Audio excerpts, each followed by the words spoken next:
अजून आले कसे नाही सहयोगी? मला आश्चर्य वाटलं. बाहेरून आले कसे नाही? येऊ दे दर्शनाला येऊ तसं. ज्या कोणा मंदिराला दर्शन घेण्याची इच्छा आहे त्यांनी कृपा करून एक ठिकाणी जावं, पायाला स्पर्श फक्त करायचं आहे, पुन्हा तिथे हात लावून नको नमस्कार करा. लांबून नमस्कार माझ्याच गळ्यातले पायाला हात लावायचं, मी जे काम करतो पायाला हात लावायचं, लांबून नमस्कार करायचं. येईल आता, येईल, येणार, आता येणार, मागून घ्या.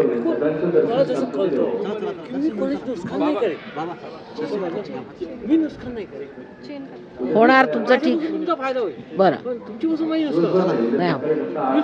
आता नाही होणार, आता नाही होणार. तुमच्या हातात आलं ना गार, आलं नाही, बसा तिथे जाऊन, तिथे बसून जाऊन घ्या. आता कुंकू लावून घ्या सगळ्यांनी. हे काळं लावू नका, काळं बंद करायचं. त्यांनी नाही आलं, काळं काढलं पाहिजे. त्याच्या जागी लाल लावायचं, लाल लावायचं व्यवस्थित. ते लोक लाल लावतात नाही, आपल्याला काळं लावायला सांगतात. विचार घ्या, कोणी लावणार नाही. बडवे एक लावणार नाही, काळं लावायला सांगा. मी एकदा म्हटलं त्या बडव्यांना, म्हटलं तुम्ही का नाही काळं लावत? म्हणे आम्ही कसं लावायचं काळं? म्हणे हुशार आहे सगळ्यांना मूर्खात काढायला. हा सांगितलंच नाही कुणी, कारण हे लोक पोटभरू आहेत ना. तुम्हाला कसं तरी हे करून त्यांनी घोटाळा केलेला आहे, माहित नव्हतं कुणालाच. आणि ह्यांनी पोटभरू लोक सगळ्यांना वेड्यात काढायचं. पण पोट भरण्याच्या मागे, पोट भरण्याच्या मागे पैसे उपटायचे, मग काहीतरी खोटं सांगायचं. स्वार्थ आहे. परमार्थ कसला येतो या लोकांना? त्याच्यात आहे का काही तसं वागणं? त्यांचं आयुष्य बघा कसे वागतात ते. परमार्थी मनुष्याचं आयुष्यच वेगळ्या प्रकारचं असतं. त्याला तुमच्या पैशाकडे लक्ष नसणार नाही का, तुमच्या कल्याणाकडे लक्ष असायला पाहिजे. हो हो अर्थातच मी देणार, सगळा पूर्ण मार्ग दाखवणार आहे. मी आता तर चालले म्हणा, आता औरंगाबादला आहे म्हणा प्रोग्राम. येत असला तर या उद्याला या आपण. आणि उद्या इथे या आणि आता घेऊन घ्या चांगलं पक्क. उद्या 8 वाजता या. हे लोक आलेत बाहेरून, 8 वाजता उद्या येऊन कसं तरी करून घेऊनच घ्यायचं. हे सगळी मंडळी इथे राहते, विचारून घ्या, सगळं घ्या. या या या या झाल्या पार्ट्या. आलं का हातात गार? आलं का हातात? तुम्ही परदेशी का? बरं, आता ते सांगायचं म्हणजे की शालिवानांच्या बरोबर हे राजपूत आले, इथे राहिले. आम्ही त्यांचे वंशज शालिवानांचे, तर आमचं तुमचं नातं आहे. पण आम्ही बरेच वर्ष, हजारो वर्ष इथे राहिले शालिवान. ह्याच गावचे आम्ही. मूळचे आम्ही राजपूत मूळचे, पण आता आम्ही साळवे म्हणतो स्वतःला, शालिवानांमुळे. शालिवानांचे वंशज. आणि तुम्ही लोक आमच्या बरोबरच आले होते पुष्कळ वर्षापूर्वी.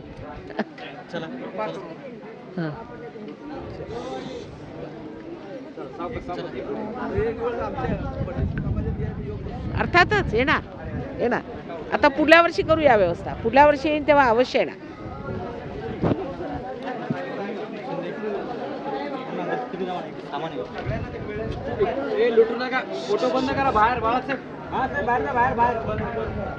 काय पुस्तकासाठी? ह्या परदेशीना द्या ना फोटो. अहो परदेशी काय नाव त्यांचं? आणि उद्या या बरं का.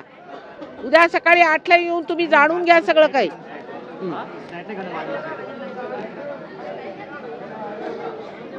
गार झालं, आता मार्गावर राहायचं.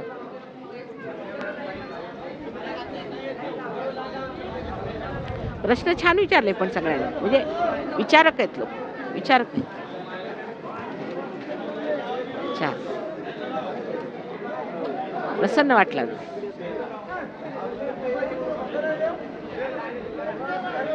काय आता तुम्ही लोकांनी घेतलं पाहिजे उचलून सहयोग. इथे तरुण लोकांनी समजून घेतलं पाहिजे. धर्माला नावं ठेवतात, देवाला नाव ठेवतात. आता समजून घ्या, देव आहे, धर्मही आहे, पण समजून घेतात, त्याचं सत्य स्वरूप धरलं पाहिजे. काय बोला? सर्वव्यापी आहे, असं ठिकठिकाणी कसं काय चैतन्य जाणवतं? असं आपण उदाहरण सांगितलं, कोणतं डॅम होतं, त्या धरणाच्या तिथे चैतन्य जाणवतं. काय होतं की जिथे जिथे कार्य घडतं, जिथे जिथे साधू संत होतात, त्यांच्यामुळे ती म्हणजे असं आहे की प्रत्येक पुण्यकर्माला सुद्धा जागा बघावी लागते. कसला ॲटमॉस्फिअर आहे, काय आता इथे सगळे ज्या ठिकाणी खूप घाणी झालेल्या आहेत, जिथे फार पाप झालेले आहेत, अमुक झालं आहे, त्या ठिकाणी अशा गोष्टी उद्भवत नाहीत. हे पृथ्वीचं कार्य आहे, पृथ्वीचं कार्य आहे. आणि ती बघते कुठे लोक. आता त्या जागी मुसळवाडीमध्ये देवीनी मुसळाने मारलं होतं राक्षसाला, म्हणून ते पवित्र स्थान झालं. असं आहे की जिथे आता खूप पापकर्म होतात, काही होतात, त्या ठिकाणी मग परमेश्वर राहत नाही. घाणीत कसा राहणार? म्हणून तिथे उद्भवत नाही. आता आपले पुष्कळसे आता तुम्ही बघा की आता पंढरपूर एवढं मोठं स्थान आहे, खरोखर साक्षात तिथे आहेत, विठ्ठल आहेत, पण तिथे किती पापकर्म लोक करून राहिले. मग परमेश्वराला राग येणारच की नाही अशा गोष्टींचा. आणि घाणीत आपण कसं बसवणार देवाला? म्हणून होतो फरक असा. पुण्य अपुण्य नंतर आता आपल्याला कळेल काय ते. पुण्य अपुण्य हे सत्य आहे आणि ते घडतं, पण त्याचा परिणाम आपल्याला ह्या स्थितीला आल्याशिवाय समजत नाही. कोण पुण्यवान आहे कसं कळणार? हातामध्ये चैतन्य येतं त्या माणसापासून. जो पुण्यवान मनुष्य असेल त्याच्याकडे असा हात केले तर आपल्याला बरोबर हाताला असं चैतन्य येतं आणि कळतं की हा पुण्यवान मनुष्य. वरून तो सर्वांसारखा दिसतो. मी तुमच्यासारखीच आहे, माझं काय विशेष असं काहीच नाही. तर सहज प्रवृत्तीला रजसत्व आणि तम, रजसत्व आणि तम हे काही जे गुण आहेत हो, त्याच्या पलीकडे जातो गुणातीत. तर ह्या सहयोग प्रवृत्तीमध्ये त्या गुणाचं काही म्हणजे त्या कोणत्या गुणाच्या पलीकडे जात. जे सगळे तिन्ही गुण एकवटून त्याच्या पलीकडे गुणातीत होतो. गुण काहीच राहत नाही. परमेश्वराच्या गुणात ब्रह्मनिष्ठ होतो. ब्रह्मनिष्ठ झाल्यामुळे सर्व गुण जे आहेत गुणातीत. सहज गुण प्राप्त झाल्यानंतर सहयोग प्राप्त झाला आणि तो जर तामस पुढे जाऊन तो अगदी थंड जर झाला तो मधोमध. जर तामसी मनुष्य असला तो थंड होतो. नाही, सहयोग प्राप्त झाल्यानंतर परत तो तामशी होऊ शकत नाही का? नाही. आणि झालाच तर त्याला नीट करावं लागतं. त्याला त्रास होतो स्वतःचा स्वतःला त्रास व्हायला. तर या ठिकाणी सहयोग प्राप्त करण्यासाठी सर्व प्रकारचे समजा गुण संपन्न असू शकतात. राजेश होऊ शकतो, तामस होऊ शकतो, सात्विक येऊ शकतो, म्हणजे असं त्याचं काहीच बंधन नाही. कसाही मनुष्य आला तरी तो पार होऊ शकतो, पण कोणाला जास्त वेळ लागतो. आता समजा एखादा मनुष्य असला त्याच्यामध्ये फार तामसीपणा असला तर थोडा वेळ लागेल त्याला, पण मधोमध असला सत्वगुणी असला की पटकन होतो. हाच फरक पडतो. पुष्कळ गोष्टींचा फरक पडतो, पण होतो सगळं. मोठे मोठाले रागीत लोक अगदी ठिकाणावर आले. सहयोग प्राप्त झाल्यानंतर परत तो व्हायला नको हे माझं म्हणणं. मला म्हणायचं काय, सहयोग प्राप्त झाल्यानंतर बरोबर आहे, पण राजस हे होतं का? नाही, काय होतं की जिवंत कार्य आहे ना, त्यामुळे आता रोपले गेल्यावरती जरा सांभाळावं लागतं, जपावं लागतं, मग होतं. आता हे लोक सगळे रागीत लोक, हे लोक तुफान लोक होते, आता आले रस्त्यावरती. हे आले म्हणतो त्यांच्या पाठीमाग आम्ही सुद्धा निघालो. आता सगळे तुम्ही तसेच होणार. आनंदाच्या सागरात उतरल्यावरती नको रे ते दुसरं. राग सगळा सुटून मनुष्य आनंदात राहतो. काय करायचं ते करतो. त्याचा कालावधी तसं काही कालावधी काय क्षणात होतो, नाही तर वेळेला. साधा पेशंट असला डॉक्टर 7 दिवस ट्रीटमेंट देतात ना, तशी तुमची ट्रीटमेंट असेल ना काही 7 दिवसाची 1 दिवसाची. तुम्ही स्वतःची ट्रीटमेंट घ्या.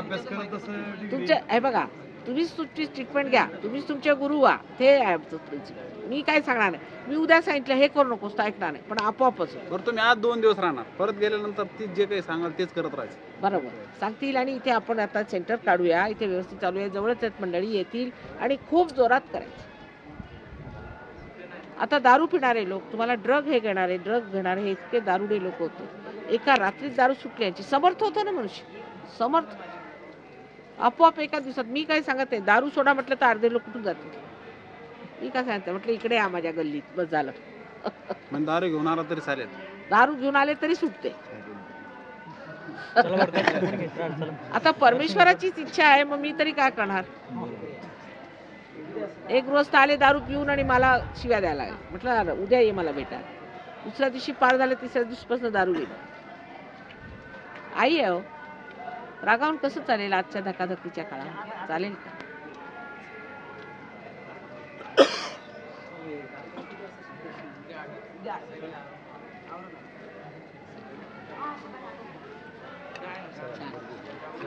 पण फार मला बरं वाटलं, मंडळी छान आहे.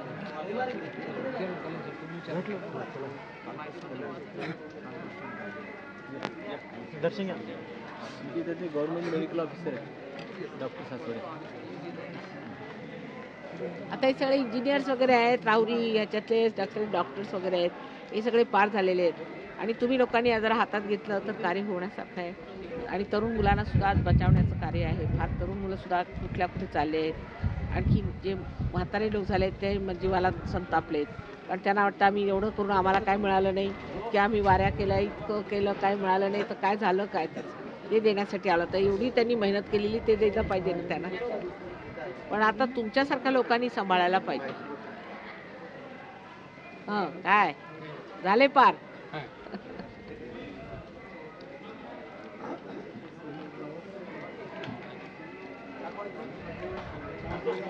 माताजी ऑल इंडियाचा कार्यक्रम झाला भारुडांचा कुठे प्रभाकर दिल्लीला. असं राजीव गांधीने 40 मिनिटाचा कार्यक्रम पाहिला. भारुडाचा असं का. एकनाथ भारुड नाथांनी केलेले. नाथाच एकनाथ महाराज मोठा संकेत सगळ्या भारुडात सांगून ठेवलंय. भारुडात कमाल म्हणजे जनसाधारणासाठी केवढी त्यांना ही होती की भारूड सारख्या ह्या गोष्टीमध्ये त्यांनी सांगून ठेवलेलं आहे. सहयोग काय आहेत, संबंध सहयोग सांगितलाय. एकनाथांनी तर संबंध सहयोग उभा केलेला आहे. सगळ्यांनी सहजच योग सांगितलेला आहे. आता मी उघडं करून सांगतो, पण त्यांनी ते काव्यात सांगितलं आणि सर्वसामान्य लोकांसाठी सांगितलं. आपल्याकडे इतक्या वर्षापासून हे लोकगीत होत होते, पण त्याचा अर्थ लोकांना लागला नव्हता. आता लागू दे. नाथांच्या बाबतीत म्हणलं की अधिष्ठान जे ते प्रतिष्ठान देखा, तिथे जन्मला तो गुणातीत एका. हा गुणाच्या पलीकडे जन्मले ते अवलिया लोक, ते नाथ, ते नाथ. ते नाथ आणि नाथांचे म्हणून हे प्रतिष्ठान आहे एवढं मोठं. अधिष्ठान जे ते प्रतिष्ठान देखा, हा जिथे जन्मला तो गुणातीत एका. गुणातीत, गुणातीत गुणाच्या पलीकडे. गुणांच्या पलीकडे. आणि नाथांच्या भूमीवरती हे कार्य होणार आहे. केवढं कार्य करून गेले नाथ, पण आपण त्यांच्या पोथ्यात वाचत बसलो आहोत. त्यांच्यासारखं व्हायचंय आता. त्यांनी पोथ्या वाचा म्हणलं एक तरी ओवी अनुभवावी म्हटले. पोथ्या वाचू नका म्हटले. त्यांनी काय म्हटलं अनुभव करा म्हणले. बरोबर बरोबर त्यांनी सांगतो. पोथ्या वाचा, अनुभवाशिवाय अनुभव घ्या म्हणले. आणि त्यांनी तेच तर आहे. स्वतः केलं आणि मग लोकांना सांगा. ते जे सांगितलं ते नाही. वेदामध्ये सुद्धा पहिल्यांदा सांगितलं की विद झालं पाहिजे. विद होणं म्हणजे जाणीव होणे. जाणीव, सगळीकडे जाणीव शब्द वापरलेला आहे महाराष्ट्रात सुद्धा. सर्वसामान्य लोकांसाठी जाणीव शब्द केला पाहिजे, अनुभव झाला पाहिजे. पण त्याचा अर्थ लोकांना लागला नव्हता आणि लोक जे पोटभरू लोक होते त्यांनी लोकांना दिशाभूल केलेली आहे. दिशाभूल फार केली आणि भोळे लोक आहेत सगळे. त्यांनी अगोदर केलं मग लोकांना सांगितलं म्हणून ते पटले. आणि काय आहे की त्यांचं करण्याचं काय होतं, ते लोक त्यावेळेला त्या परिस्थितीत नव्हते. त्यावेळेला लोकांची परिस्थिती अशी नव्हती, समजण्याची परिस्थिती नव्हती. नाथांच्या वेळेला आता समजा आपले निवृत्तीनाथ झाले किंवा काय झालं, त्यांना समजणारे लोक नव्हते त्यावेळेला. उपटसुब्ब जास्त. आज आपण समजणारे आहोत. आपल्या डोक्यात येत आहे की हे काहीतरी चुकलेलं आहे. रेड्याच्या मुखी वेद बोलावणं म्हणजे तरी ते चैतन्याचा साक्षात. चैतन्याचा साक्षात, चैतन्याचा साक्षात. नाही तर रेडा कुठे वेद बोलत असतात, चैतन्याचा साक्षात्कार झाला. अहो ते अवतरण होतं, साधे लोक नव्हते ते. फार मोठं अवतरण होतं. एवढा आशीर्वाद आहे त्यांचा.